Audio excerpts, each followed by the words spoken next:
Hello everyone, good morning, good afternoon, and good evening. My name is Thinkafurr, and I'm here to rant about another Tears of the Kingdom Zelda Theory. Let's not beat around the bush, let's skip the intro and go straight into theorizing.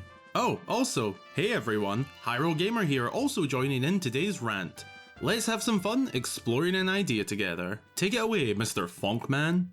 Last video, I brought up the Japanese cultural connections of kokoro, the word for heart, as well as being the principle that describes the soul, the sense of self, embodying heart, mind, and spirit, which we reinterpreted as courage, wisdom, and power. Additionally, we replaced power with benevolence, and I do want to go further into that, but why am I back? Why talk about stuff I've already covered? Well, it's for a couple of reasons, one of them being this cave carving, and also I blame Zelda TotK over on Discord.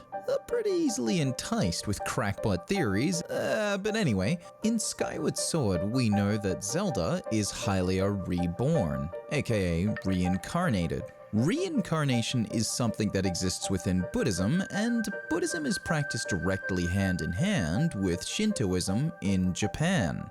Within Shinto practice, there is a phrase, Kami no kokoro. I'm sorry if I butchered that. I'm sure Thinkafurr will have it on screen. Heart of the god. In brief summary, it refers to the practice of pursuing the ideal way of living. With respect, your innermost feelings, decisions, sense of self with regards to bonds shared with the physical and spiritual world, aka your experience of reality. Now, that's a lot of information, but at its core, it is the pursuit of divinity with one's actions, thoughts, beliefs, and how they carry themselves through the experience of reality. In a sense, if the body was a temple, the soul would be sacred and the mind would be a kami. Link must undergo a series of quests and trials, physical, mental, and spiritual, all to temper and refine and cleanse his kokoro so that his heart is in balance with respect to the three sacred virtues: wisdom, courage, and power, the gods of Hyrule embody. Take this tempering of the spirit Link must undergo at face value if you want, but we could easily reinterpret this as a journey of enlightenment, as Link is undergoing a purification of his heart, mind, and spirit, the kokoro, his pathway to the gods, his own journey and experience of the Shinto practice, Kami no kokoro.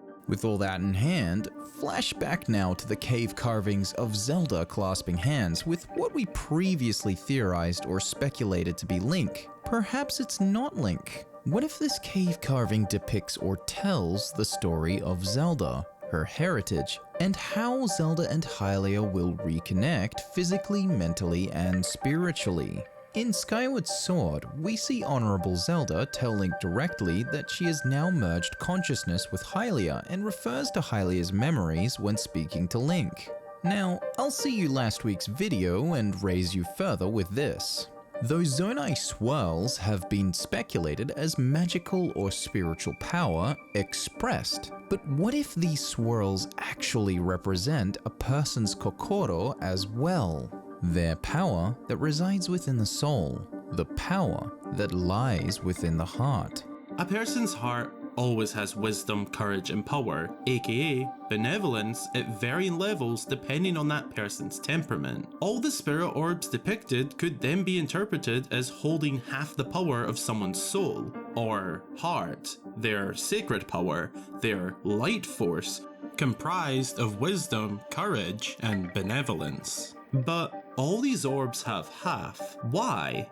Well, one possible answer to that question could be, perhaps a spirit orb containing one swell represents the remaining power of the spirit sages left over and given to the holder, which likely will be Link inheriting the power of the sages, but there's also one spirit orb that looks different. A giant, overflowing heart of power shown that has two swells, or two halves of a kokoro made whole. The giant spirit orb shown above Zelda clasping hands and reuniting with her figure, which I've now suggested could be Hylia. Perhaps this really does depict Zelda's Kami no Kokoro and her reconnection to her other divine half, Hylia. Maybe Hylia will be her divine alter ego. We've seen Ganondorf portrayed as having a kami-like or godlike alter ego Ganon, and additionally, Link has the all-powerful, wrathful kami alter ego,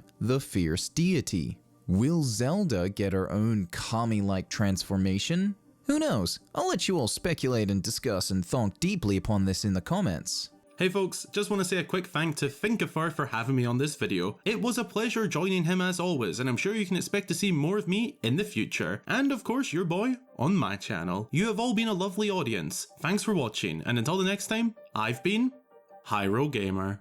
Thinkers, if you enjoyed this video, let me know your thoughts in the comments below and hit that like button and subscribe.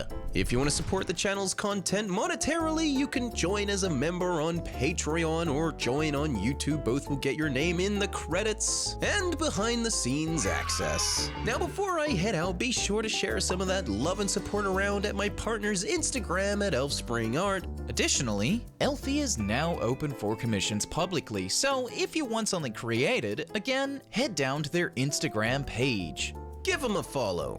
Love ya, Elfie. Thinkers, have a big-brained, thonky day, and be sure to think safe out there. Bye-bye.